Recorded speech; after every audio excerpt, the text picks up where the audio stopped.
أعوذ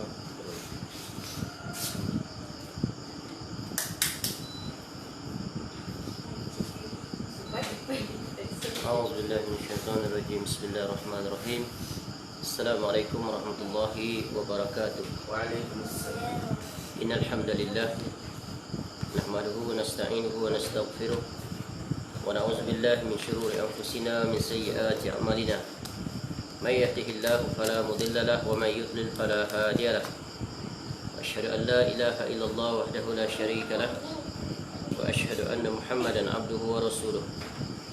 يا أيها الذين آمنوا اتقوا الله حق تقاته ولا تموتن إلا وأنتم مسلمون.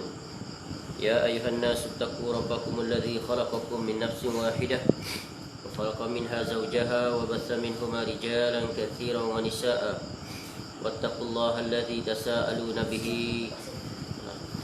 إن الله كان عليكم رقيبا.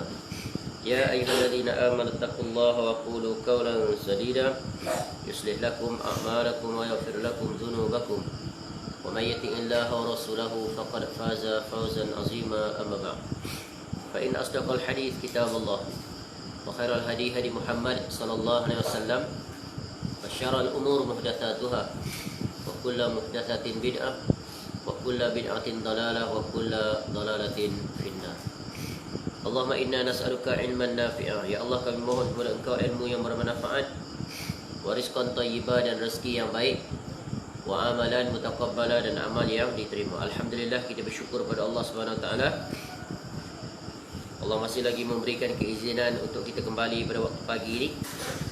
Mudah-mudahan kita mulai pagi kita ini setelah kita berdoa kepada Allah, alhamdulillahilladzi ahyana ba'da ma amatana wa ilaihin nusyur, kita susuli dengan melakukan amal-amal ibadah, khusus selesai sudah kita solat dengan mengambil sedikit masa untuk kita berada pada sesi tadabbur Al-Quran, iaitu sambungan daripada hari-hari sebelum ini. Dan pada pagi ini kita akan melanjutkan dengan surah yang kelima, iaitu surah Al-Ma'idah. Sebelum kita mentadaburi ayat-ayat pilihan daripada surah Al-Ma'idah, mari kita lihat secara ringkas perkenalan Al-Ma'idah secara keseluruhan. Surah Al-Ma'idah bermakna hidangan, dan surah ini terdiri daripada 120 ayat. Ini di antara surah-surah yang panjang, dan memang begitulah susunan Al-Quran. Diawali dengan surah Fatihah, kemudian disusuli dengan surah Al-Baqarah, dan seterusnya. Merupakan surah-surah yang panjang ayatnya. Jadi surah Al-Ma'idah termasuk surah yang memiliki ayat yang panjang banyak, iaitu terdiri daripada 120 ayat. Dan dia termasuk golongan surah Madaniyah. Walaupun ada di antara ayat-ayat di dalam surah Al-Ma'idah ini turun di Mekah. Kerana apa kita namakan dia ayat-ayat Madaniyah? Sebab ayat-ayat ini turun setelah Nabi SAW berhijrah ke Madinah.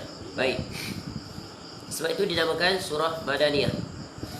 Dan dalam Al-Quran dibahagi kepada dua, satu surah Makkiyah, satu surah Madaniyah.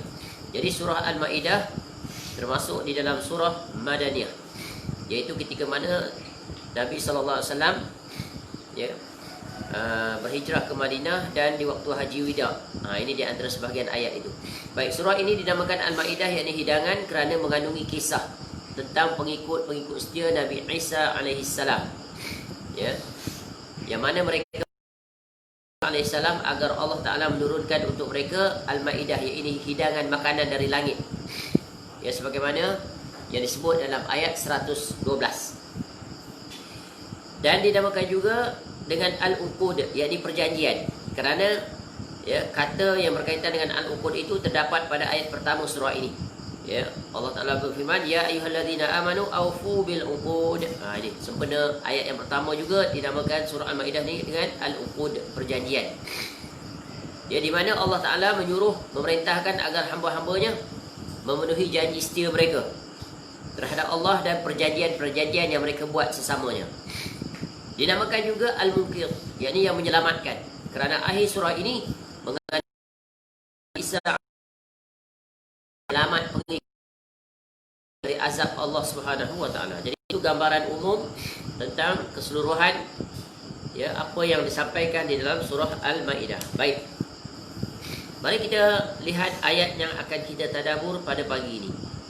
Yaitu kita telah memilih ayat yang ke-51 dan ayat yang ke-57. Allah Subhanahu wa taala berfirman pada ayat 51 surah Al-Maidah, A'udzubillahi minasyaitonirrajim. Ya ayyuhalladzina amanu la tattakhizul yahuda wan nasara awliya ba'duhum awliya'u ba'd wa man yatawallahum minkum fa innahu minhum innallaha la yahdil qaumadz zalimin. Wahai orang-orang yang beriman, janganlah kamu mengambil orang-orang Yahudi dan Nasrani menjadi pemimpin-pemimpin kamu. Sebahagian mereka adalah pemimpin bagi sebahagian yang lain. Sesiapa di antara kamu mengambil mereka menjadi pemimpin, maka sesungguhnya orang itu termasuk golongan mereka. Sesungguhnya Allah tidak memberi petunjuk kepada orang-orang yang zalim. Ini ayat 51. Adapun ayat 57, Ya ayyuhalladzina amanu la tattakhizul ladzina ittakhadhu dinakum huzwa wa la'iban minal ladzina utul kitaba min qablikum wal kuffaru awliya wattaqullaha in kuntum mu'minin. Hai orang-orang yang beriman, janganlah kamu mengambil jadi pemimpin kamu orang-orang yang membuat agamamu menjadi buah ejekan dan permainan, yaitu di antara orang-orang yang telah diberi Alkitab sebelum kamu dan orang-orang kafir, yakni orang-orang musyrik, dan bertakwalah kepada Allah jika kamu benar-benar orang-orang yang beriman. Jadi ayat 51 ini dan ayat 57 senada. Ya, cuma dalam ucapan yang berbeza. Tapi di awalnya sama. Yaitu Allah memerintahkan, memperingatkan tentang khusus bagi siapa? Orang-orang yang beriman. Baik, sebelum kita menghuraikan lebih lanjut, ada beberapa faedah penting daripada dua ayat ini. Yang pertama, yaitu perintah daripada Allah Subhanahu Wa Taala terhadap orang mukmin, yaitu larangan mengambil pemimpin yang menjadi pemimpin mereka dari tiga kelompok. Yang pertama adalah orang-orang Yahudi. Yang kedua adalah orang-orang Nasrani. Yang ketiga, orang-orang yang menjadikan agama Islam itu sebagai bahan ejekan dan permainan.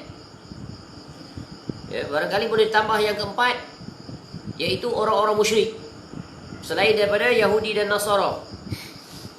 Adapun yang ketiga tadi, pemimpin itu boleh jadi di kalangan Islam, tapi barangkali secara zahir saja Islam, tapi batinnya adalah munafik. Kerana di antara ciri orang-orang munafik adalah membenci, mempermainkan dan memperolokkan agama Islam. Tu berbahaya sekali dia. Orang munafik ni ibarat gunting dalam lipatan, duri dalam daging, musuh dalam selimut. Jadi cukup berbahaya. Jadi ini di antara kelompok yang disebut dalam dua ayat ini. Jangan sekali-kali jadikan mereka sebagai pemimpin bagi orang-orang yang beriman. Sebagaimana khusus terhadap orang-orang Yahudi dan Nasrani, Allah Ta'ala memerintahkan kita jangan sekali-kali mengambil mereka sebagai pemimpin.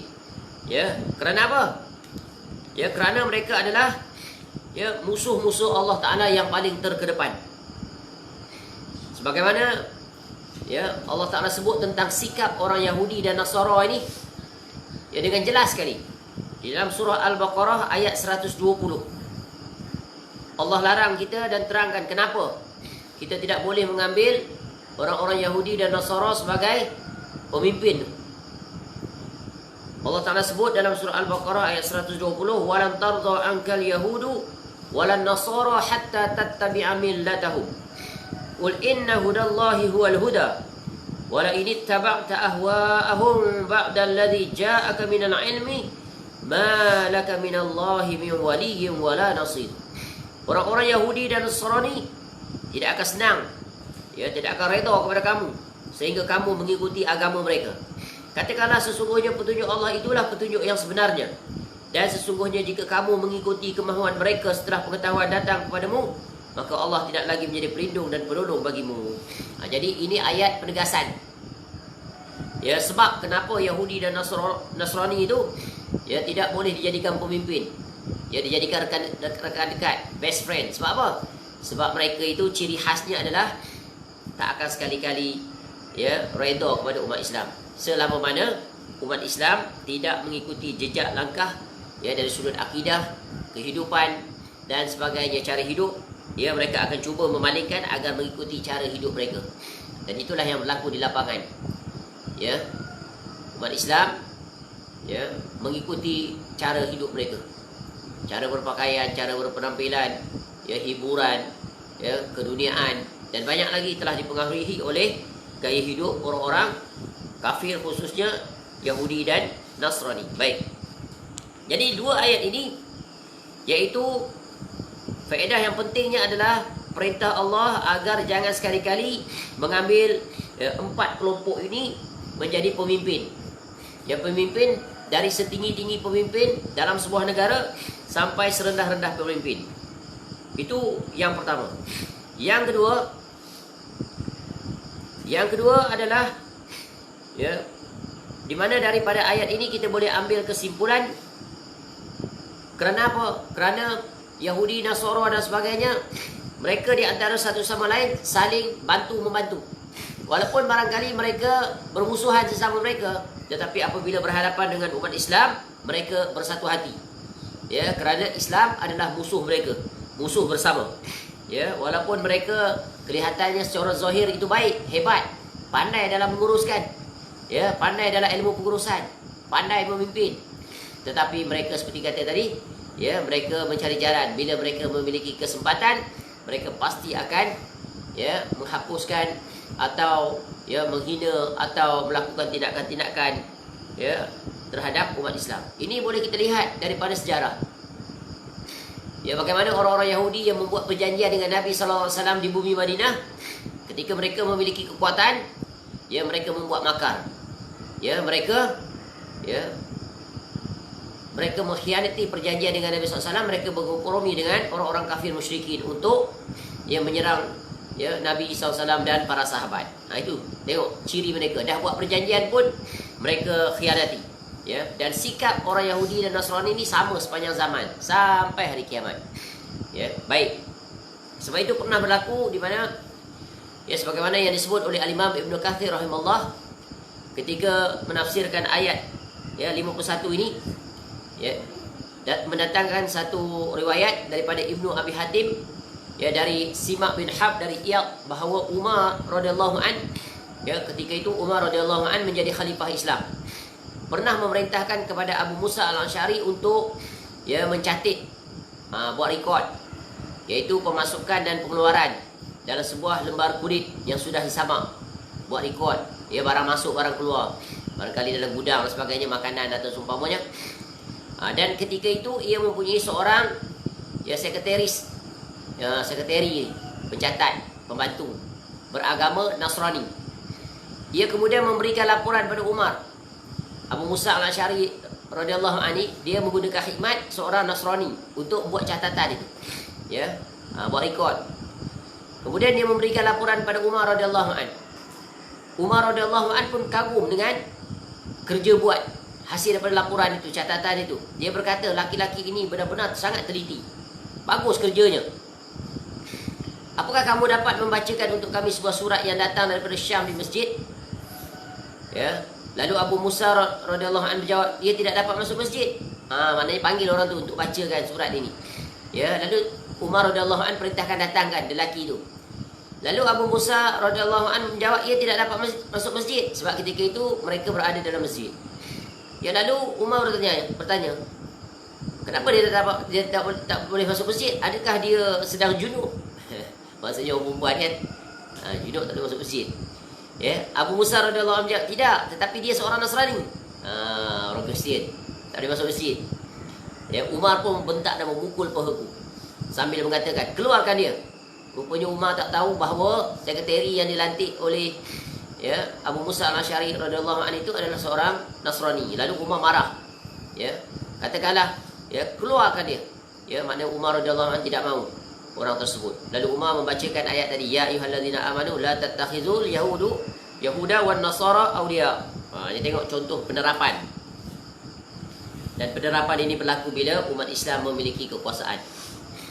Ya, kepimpinan itu dimiliki oleh umat Islam, maka ayat Al-Quran ini menjelaskan hendaklah memastikan kepimpinan itu, tempat-tempat strategik khususnya, hendaklah diberikan kepada umat Islam. Kerana apa? Jika tidak, mereka akan mengambil kesempatan untuk memasukkan, ya, makar mereka, usaha jahat mereka, ya, dan mencari jalan bagaimana untuk melemahkan umat Islam. Itu.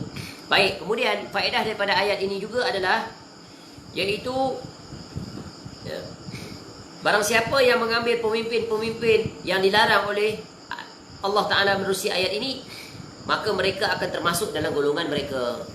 Ya, walaupun dia seorang Muslim, tapi dia mengambil pemimpin-pemimpin yang dilarang oleh Allah Ta'ala, maka dia akan termasuk dalam kelompok itu. Ya, mana dia berada pada keadaan di mana dia dimurkai oleh Allah Ta'ala. Sebab Nabi SAW sebut dalam hadis, man tashabbaha biqaumin fahuwa minhu. Barang siapa yang menyerupai satu kaum, maka dia termasuk dalam kaum itu. Sebab itu Islam melarang kita untuk menyerupai suatu kaum. Kita kena menyelisihi mereka, ya, dalam perkara-perkara yang menjadi kekhususan bagi mereka itu. Ya, terutamanya hal-hal yang berkaitan dengan cara hidup mereka, ya, hal-hal yang berkaitan dengan akidah mereka, dan pelbagai lagi. Ya, kemudian Allah Ta'ala dalam ayat ini juga kesimpulannya adalah akibat orang-orang yang mengambil pemimpin selain daripada yang diperintahkan oleh Allah Subhanahu Wa Ta'ala, maka apa akibatnya? Yang pertamanya, Allah tidak memberi petunjuk kepada mereka. Mereka akan disesatkan oleh Allah Ta'ala. Ya, itu yang pertama. Maka mereka tidak akan mendapat, ya, petunjuk, bimbingan daripada Allah Subhanahu Wa Ta'ala. Kerana apa? Kerana mereka telah melakukan satu kezaliman yang besar, iaitu mengganti pemimpin yang sepatutnya Islam diganti dengan pemimpin yang dilarang oleh Allah Ta'ala untuk kita berwalak kepadanya.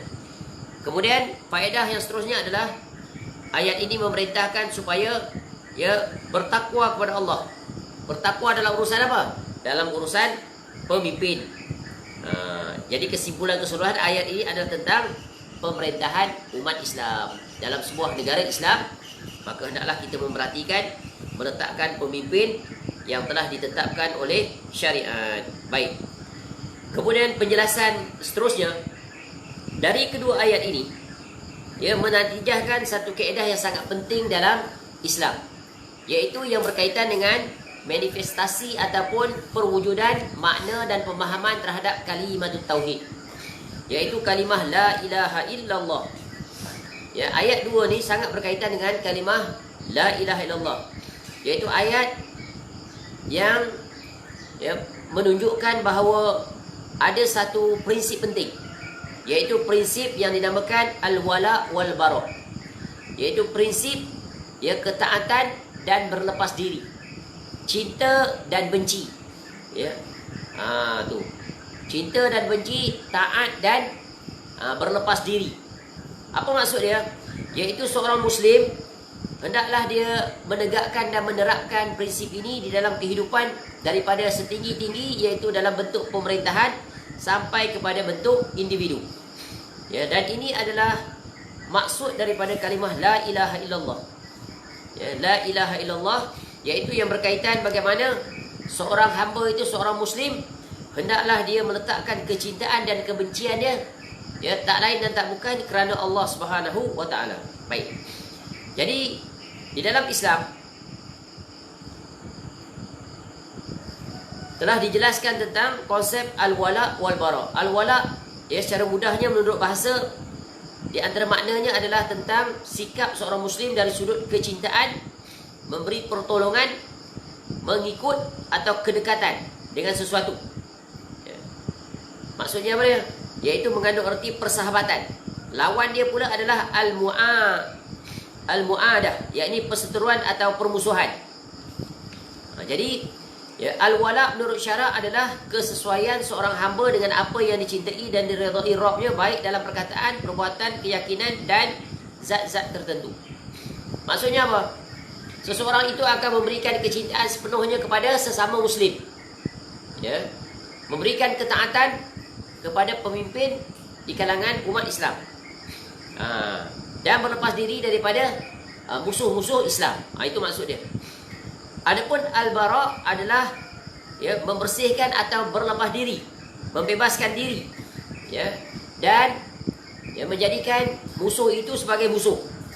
Ya, sebagaimana Allah sebut dalam Quran, bara'atun minallahi wa rasulih illa alladzina ahadtum minal musyrikin. Inilah pernyataan pemutusan hubungan daripada Allah dan Rasulnya, ya, yang dihadapkan kepada orang-orang musyrikin, ya, yang kamu itu telah mengadakan perjanjian dengan mereka. Jadi maksud al-bara adalah kesesuaian seorang hamba dengan Rabbnya dalam setiap hal yang diberkai dan dibencinya atau tidak diredainya. Jadi maksudnya penerapan al-wala wal-bara ini jika dikaitkan dengan ayat ini ada hal yang tentang yaitu cinta dan benci kerana Allah. Ya, apabila seseorang itu menurut perintah Allah, maka menunjukkan dia telah menerapkan al-wala. Jadi dalam ayat ini Allah memerintahkan jangan sekali-kali hendaklah kamu mengambil pemimpin di kalangan kamu daripada orang Islam, kaum mukminin. Itu namanya adalah al-wala, memberikan kesetiaan, ketaatan, kecintaan. Ya.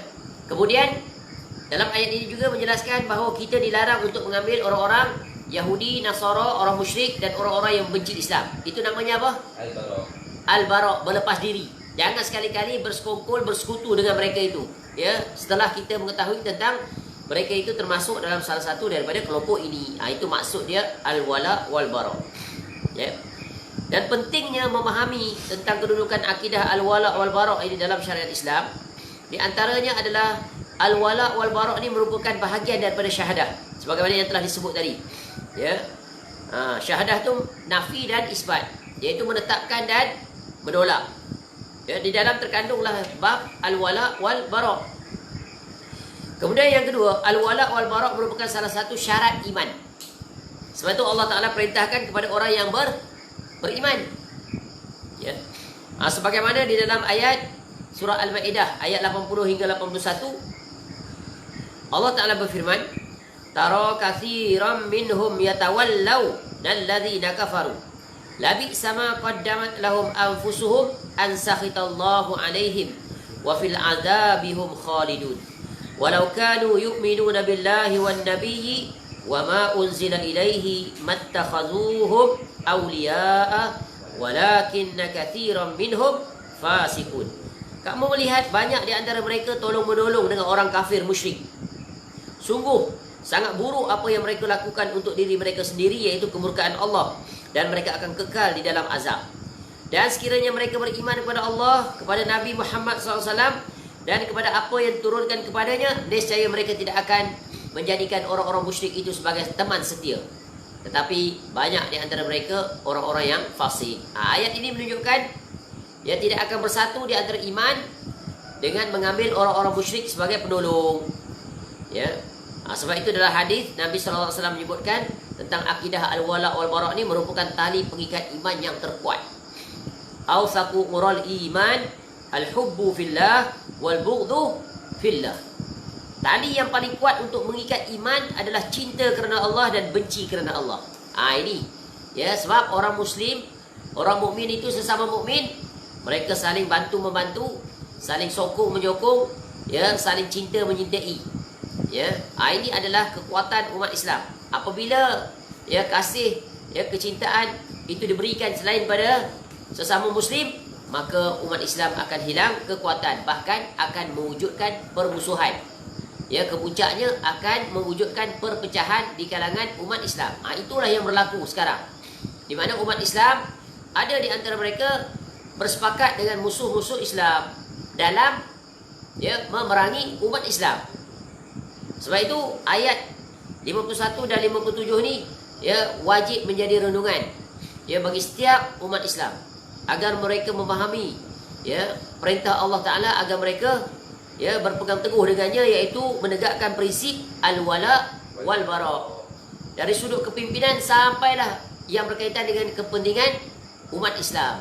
Bayangkan kalau dalam urusan muamalah contohnya, umat Islam lebih mengutamakan umat Islam dalam perniagaan. Dari segi produk yang dikeluarkan, dari sudut kita memberikan dukungan kepada perniagaan umat Islam, maka umat Islam akan menjadi kuat dari sudut ekonomi. Umat Islam akan boleh berdiri sendiri dan memiliki kekuatan dan kemuliaan. Tapi kenyataannya yang berlaku adalah sebaliknya. Umat Islam ketinggalan dalam urusan perniagaan, tapi didominasi oleh orang-orang kafir. Maka akibatnya umat Islam menjadi pengguna dan sangat terikat dengan mereka-mereka itu. Maka salah satu jalannya untuk keluar daripada itu dan berjaya, maka tegakkanlah prinsip al-wala wal bara. Baik. Yang ketiga, akidah al-wala wal bara merupakan penyebab seseorang dapat merasakan manisnya iman. Sebab itu ayat ini menjelaskan apabila orang yang menjadi pemimpin kepada kita adalah orang Islam, maka kita akan merasai nikmat yang sangat besar. Betul kan? Walaupun pemimpin itu adalah pemimpin yang zalim, jahat, pecah amanah, tapi dia tetap menjaga maslahat umat Islam. Tetap menjaga agamanya. Ini penting. Sebab tu ada satu kaedah yang salah tentang memilih pemimpin. Bila bertembung di antara pemimpin itu Islam dengan yang kafir, mereka membuat satu slogan. Apa slogan mereka? Agar memilih orang-orang yang kafir itu. Dia akan mengatakan hakimun kafirun kafirun adilun khairu indallahi min hakimun muslimun zalimun. Mereka kata pemimpin kafir itu yang adil, pemimpin kafir yang adil lebih baik daripada pemimpin Islam yang zalim. Itu kaedah yang batil. Sebab seorang Muslim dia tetap lebih baik daripada seorang kafir. Kerana apa? Kerana akidahnya. Baik, sejahat-jahat seorang Muslim, dia tetap jaga agamanya, tetap memberi manfaat kepada kaum muslimin. Baik. Jadi akidah al-wala wal bara merupakan penyebab seorang dapat merasakan manisnya iman. Sebagaimana kata Nabi sallallahu alaihi wasallam, "Salatun man wajadahunna wajada halawatal iman. An yakuna Allah wa rasuluhu ahabbu ilaihi mimma siwahuma. Wa an yuhibbal mar'a la yuhibbuhu illa lillah. Wa an yakraha an yarji'a ilal kufri ba'da an anqazahu Allah minhu kama yakrahu an yuqzafa finnar." Ada 3 perkara. Barang siapa mendapati ketiganya, maka ia akan merasakan manisnya iman. Macam mana nak rasa nikmat iman? Iaitu yang pertama, Allah dan Rasulnya lebih ia cintai daripada selainnya. Ini sudah pasti wajib. Seseorang mestilah mendahulukan Allah dan Rasulnya dalam kecintaannya, lebih daripada diri dia sendiri. Yang kedua, tidak mencintai seseorang kecuali kerana Allah.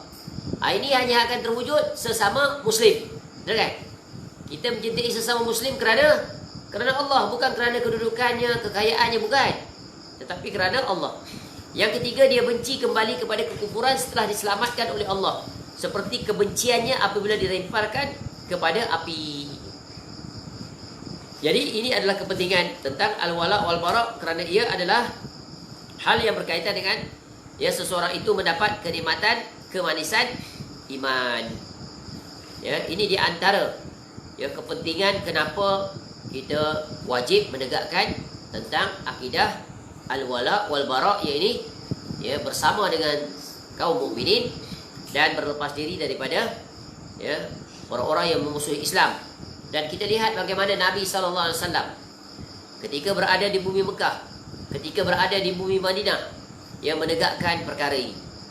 Di bumi Mekah, Nabi SAW bersama dengan para sahabat menanamkan akidatul tauhid. Ia bergabung bersusah bersama, sehidup semati dalam mempertahankan akidah, dan tidak sekali-kali menjadikan orang-orang musyrik itu sebagai rakan dekat. Sebab itu Nabi SAW tetap istiqamah bersama sahabat dalam mempertahankan tauhid. Walaupun ada di antara sahabat itu terpaksa melepaskan nyawa mereka. Betul kan? Tapi walaknya mereka itu kepada Nabi SAW dalam memegang teguh akidah tetap dikekalkan. Cuba lihat, satu ketika Nabi SAW lalu di hadapan keluarga Yasir. Ketika itu Yasir radhiyallahu anhu disiksa. Begitu juga isterinya Sumayyah radhiyallahu anha disiksa. Begitu juga anaknya Ammar. Ya, ketika Nabi SAW lalu di hadapan keluarga ini yang sedang diseksa, apa yang Nabi SAW boleh lakukan ketika itu? Kerana perintah jihad mempertahankan diri tidak diturunkan di Mekah, tapi diturunkan di Madinah. Lalu kata Nabi SAW pada keluarga itu, Sabran alu Yasir, inna mau'idukumul jannah. Bersabarlah wahai keluarga Yasir, sesungguhnya janji bagi kamu adalah syurga. Dan para sahabat mereka adalah orang yang walak kepada Nabi SAW, taat. Padahal boleh saja ketika itu mereka diseksa, ya Rasulullah, minta doalah kepada Allah agar ya Allah turunkan bala kepada penyiksa kami ini. Siapa? Abu Jahal. Ya, ketika itu menyiksa dengan seksaan yang tak terperikan sehingga ya, Yasir radhiyallahu an dan isterinya Sumayyah syahid, mati dibunuh. Dan Allah memuliakan kaum wanita kerana syahid yang pertama di dunia adalah ya Sumayyah radhiyallahu anha. Ya, wanita yang pertama. Jadi Nabi SAW cuma boleh mendoakan agar mereka diberikan kesabaran, sabar. Ya, kalau kita agak-agaknya berada pada posisi itu, barangkali kita akan jawab, apa sabar-sabar? Kau tak kena tak apalah. Tapi para sahabat lihat, mereka walak mereka itu kepada Nabi SAW kerana Rasul adalah ya kecintaan mereka. Kerana mereka yakin, percaya dan taat terhadap apa saja yang diucapkan oleh Nabi SAW. Lihat betapa ya taatnya mereka kepada Nabi SAW. Itulah pemahaman mereka yang benar ya terhadap apa yang disampaikan oleh Nabi SAW. Berbeza dengan umat Islam di zaman sekarang. Banyak sekali mereka menyelisihi Islam ya, padahal mereka baca Al-Quran, mereka baca maknanya ya, tetapi mereka berpaling dan bertolak belakang dengan apa yang mereka fahami. Tengok ayat ini terang-terangan melarang mengambil orang-orang kafir, tapi mereka mengambil orang kafir, meletakkan di tempat-tempat strategik. Ya, begitu juga mereka menjadikan orang kafir sebagai rakan mereka dalam memerangi umat Islam. Padahal mereka kenal orang kafir itu sangat memusuhi Islam, yang tak sepatutnya mereka lakukan. Dengan dalih tadi, dengan dalih syubhat tadi, iaitu orang kafir yang adil lebih baik daripada orang Islam yang zalim. Itu kaedah yang batil yang dikemukakan oleh salah seorang pemimpin ataupun tokoh Syiah yang membantu melakukan dalam menjatuhkan dan menjahanamkan kerajaan Islam di bumi Baghdad ketika itu. Baik. Begitu juga ketika di bumi Madinah, Nabi SAW setelah melakukan perjanjian menegakkan piagam Madinah, ia buat perjanjian ya dengan semua yang ada di Madinah, termasuk ahlul kitab Yahudi itu, yang akhirnya mereka kemudiannya mengkhianati ya, untuk menegakkan bahawa sesama muslim ya mestilah memberikan wala dan berlepas diri daripada musuh-musuh Islam. Cuba lihat ketika Abdurrahman bin Auf radhiyallahu an, bagaimana dia dapat menguasai pasar Madinah yang sebelum itu dikuasai oleh orang-orang Yahudi. Ya. Ketika Nabi SAW mempersaudarakan dia dengan salah seorang sahabat Ansar, ya, lalu sahabat Ansar itu menawarkan dia dua perkara. Ini hebatnya orang Ansar. Ya. Kecintaan mereka pada Nabi SAW, al-wala mereka itu ditunjukkan dengan ya bagaimana mereka sanggup untuk memberikan ya harta yang ada pada mereka, bahkan isteri mereka itu. Ya, di mana ya sahabat yang dipersaudarakan dengan Abdurrahman bin Auf radhiyallahu an itu menawarkan, ambillah separuh daripada hartaku dan kau pilihlah salah satu daripada isteri-isteriku ini. Ya, aku akan ceraikan, aku akan nikahkan dia dengan kau. Tapi lihat pula kehebatan sahabat ini. Tak seperti kita. Kalau begitulah serta-merta kita mengambil kesempatan. Betul kan? Orang nak bagi separuh harta. Banyak ni. Ya. Tapi Abdurrahman bin Auf radhiyallahu an kata, ya, kau tunjukkan aku di mana pasar. Hebat tak? Ya, tunjukkan aku di mana pasar. Maka ditunjukkan padanya dan dia melakukan perniagaan di pasar. Ya, dengan sedikit modal barangkali dimulakan perniagaan. Akhirnya tak beberapa hari, ya, tak berapa lama lepas itu, ya, Nabi SAW bertemu dengan Abdurrahman bin Auf radhiyallahu an, dilihat pada bajunya ada bekas-bekas. Ya. Ya, lalu Nabi SAW, bekas apa itu? Lalu Abdurrahman bin Auf radhiyallahu an jawab pada Nabi SAW, aku telah kahwin. Dah kahwin. Apa mas kahwin yang kamu beri pada isteri kamu? Iaitu beberapa berat emas. Maknanya cepat sekali dia berniaga dan memiliki harta. Dia pandai sekali Abdurrahman bin Auf ini ya melakukan perniagaan. Sebab itu Abdurrahman bin Auf dikenali sebagai salah seorang sahabat Nabi SAW yang kaya, betul kan? Dia ahli perniagaan yang hebat, businessman, berjaya. Ya. Kemudian ya Nabi SAW pun memerintahkan kepada Abdurrahman bin Auf radhiyallahu an buatlah walimah. Walaupun dengan seekor kambing. Sebab apa?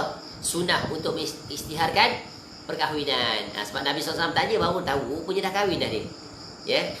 Kalau ikutkan asal dia dah boleh kahwin dah, dapat isteri percuma, kemudian dapat harta separuh. Tapi itulah maruah seorang muslim. Ya, mereka tidak meminta-minta.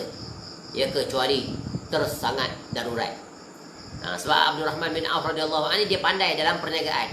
Maka dia gunakan kemahirannya itu. Ya. Jadi dengan perniagaannya itu akhirnya dia berjaya ya dalam perniagaannya. Dan pasar Madinah dikuasai oleh umat Islam. Ini konsep di mana umat Islam mengutamakan hasil jualan orang Islam. Pada zaman sekarang, orang Islam lebih mengutamakan produk daripada yang bukan Islam, orang-orang kafir.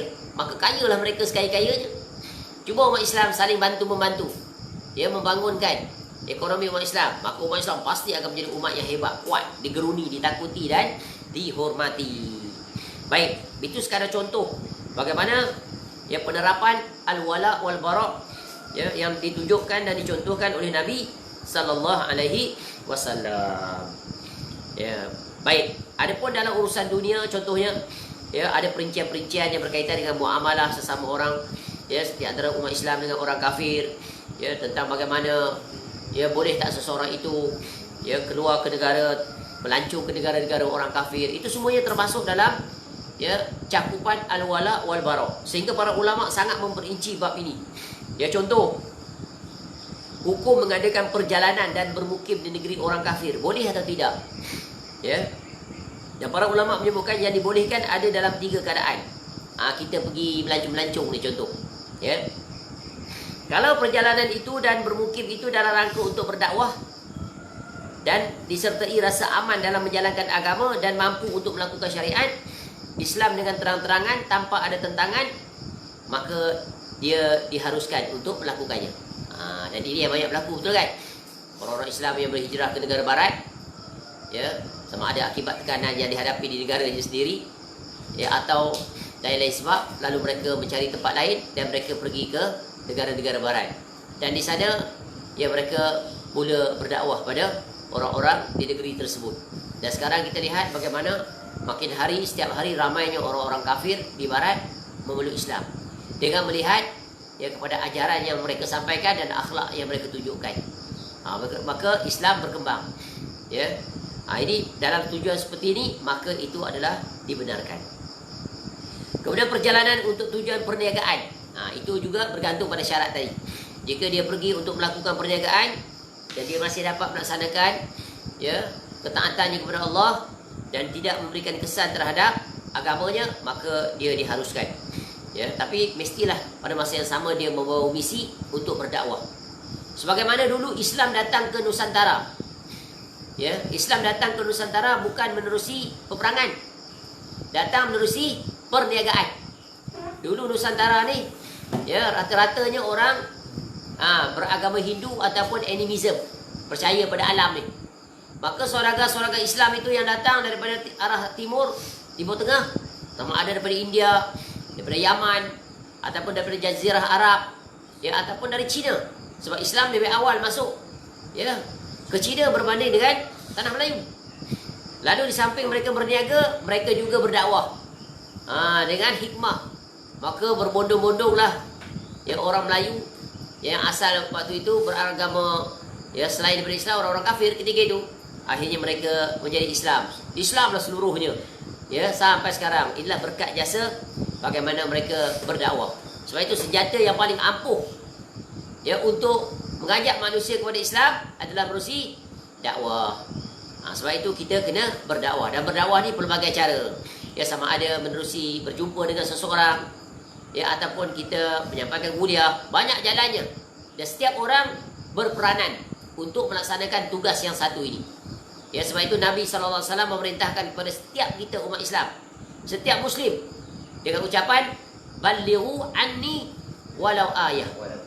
Sampaikanlah daripadaku walaupun satu ayat. Bukan mesti nak jadi ustaz, nak jadi ustazah, tok guru ke pak kiai, bukan. Dan yang paling utama dalam berdakwah ni adalah iaitu dengan lisanul hal, dengan akhlak kita. Ya, kita bekerja, berprestasi, amanah, jujur, ya, tu tidak bermalas-malasan dalam tempat kerja.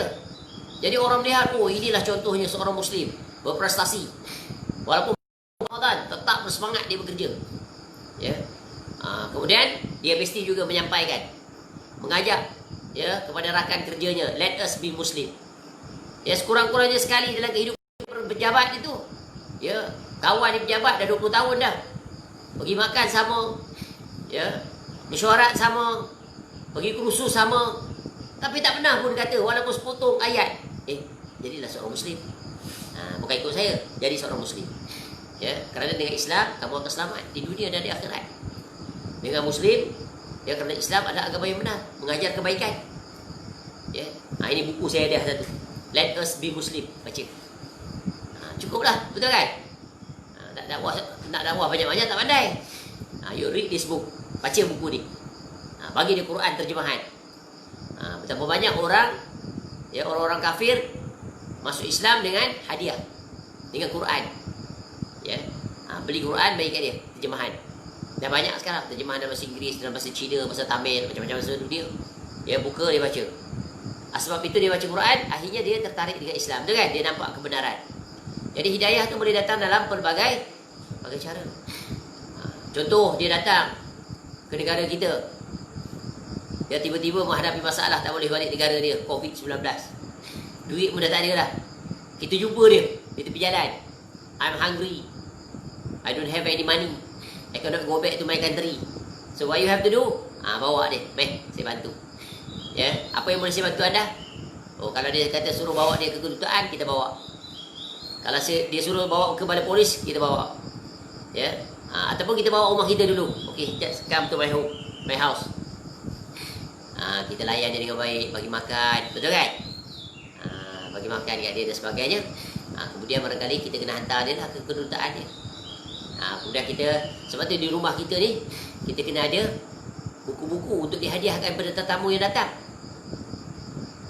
Jadikan biasa orang datang bertamu, orang bawa buah-buahan dan buah tangan, betul kan? Bagi kita pula tuan rumah, bila tetamu balik, kita juga kena bagi buah tangan pada dia. Sebab kita bersyukur rumah kita didatangi oleh seseorang. Di antara tanda-tanda keberkatan, kebaikan bagi rumah adalah orang datang berziarah kepada rumahnya. Dan Nabi SAW mengajak adab-adab yang tinggi tentang, ya, bagaimana melayani tetamu. Sehingga dalam hadis Nabi SAW sebut, man kana yu'minu billahi wal yawmil akhir falyukrim dhaifa. Para siapa yang beriman pada Allah dan negeri akhirat, hendaklah dia memuliakan, melayan tetamu dia dengan cara yang terbaik, betul kan? Dengan senyuman, sediakan makanan yang terbaik, ya, sebaik-baik mungkin. Jadi bila dia selesai datang, dia datang daripada jauh. Contoh tetamu, tadi tetamu yang kita jumpa tu lain pula kesnya. Ya, tapi hendaklah di rumah kita itu ada sesuatu yang buah tangan yang akan beri manfaat padanya. Dan orang yang bijak dan cerdas, buah tangan yang dia berikan itu nanti akan ada tambah nilai.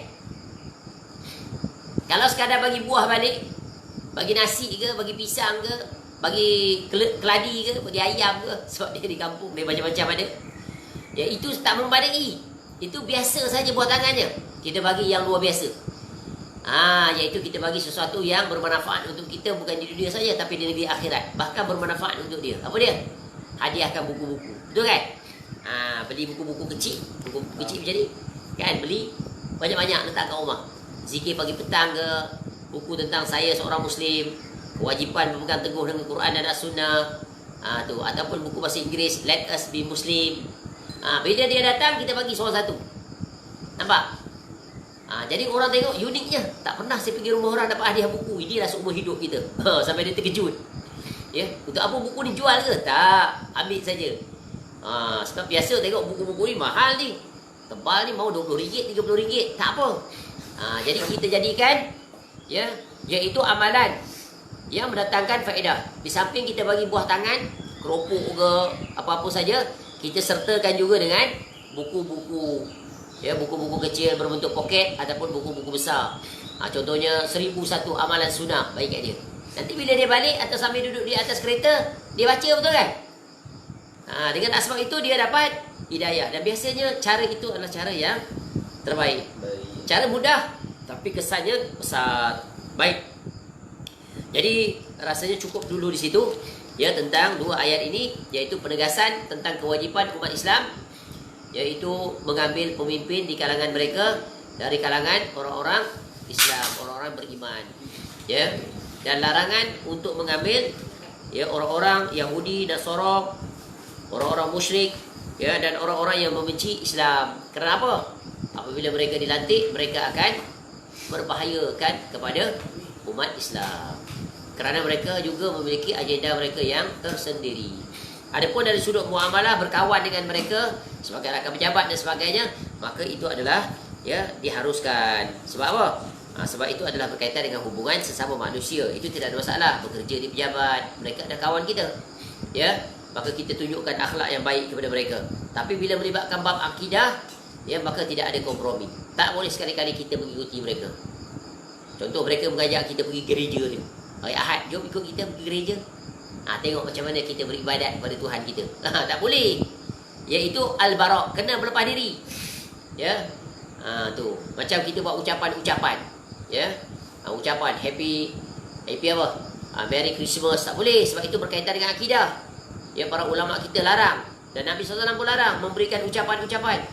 Lihat, itu perkara besar berkaitan dengan akidah dia. Tengok, perkara daripada kecil pun Nabi SAW larang, iaitu jangan bagi salam pada orang kafir, Yahudi, Nasara dan sekutu-sekutunya. Tak boleh bagi salam pada mereka itu. Dan kalau mereka bagi salam pada kita, dia sebab dah biasa, dia duduk dengan kita, dia tahu dah ucapan salam, dia jumpa kita, dia bagi salam, Assalamualaikum. Dekat Islam bukan tak, kawan kita yang bukan Islam, boleh jawab tak? Boleh. Jawabnya Waalaikum saja. Waalaikum. Salam tak masuk. Itu contoh. Ya. Wallahu a'lam, mudah-mudahan bermanfaat. Iaitu ayat 51-57 menegaskan tentang kewajipan seorang muslim sesama muslim, iaitu menegakkan akidah al-wala wal bara. Ya, dengan itu umat Islam akan kuat, akan dimuliakan oleh Allah Subhanahu wa taala, sebagaimana yang Allah telah berikan kemuliaan kepada umat-umat terdahulu, di mana mereka bersungguh-sungguh di dalam menerapkan prinsip ini, sehingga mereka diberikan kekuasaan oleh Allah taala menguasai hampir 2/3 dunia. Islam tersebar, ya, sampai ke Spanyol, ya, sampai ke, ya, negara-negara Eropah Timur, Eropah Barat, sampai ke Asia Tenggara, sampai paling jauh ke Rusia, China, ya, dan begitulah sampai hari ini Islam tetap tersebar. Ya, tidak ada orang pun di tanah mana pun yang pasti akan ditemui seorang muslim, sama ada di kutub utara, ya, timur, barat, semuanya kita akan jumpai, khusus pada zaman kita ini. Wallahu a'lam, mudah-mudahan bermanfaat. Segala kebaikan semuanya kembali kepada Allah. Kekurangan kesilapan daripada diri saya, mudah-mudahan Allah Ta'ala meluruskan dan memperbaiki urusan kita semuanya. Subhanakallahumma wa bihamdika, asyhadu an la ilaha illa anta, astaghfiruka wa atubu ilaik. Wassallallahu ala nabiyyina Muhammad wa ala alihi washabbihi wasallam. Wa akhiru da'wana alhamdulillahi rabbil alamin. Assalamualaikum warahmatullahi wabarakatuh.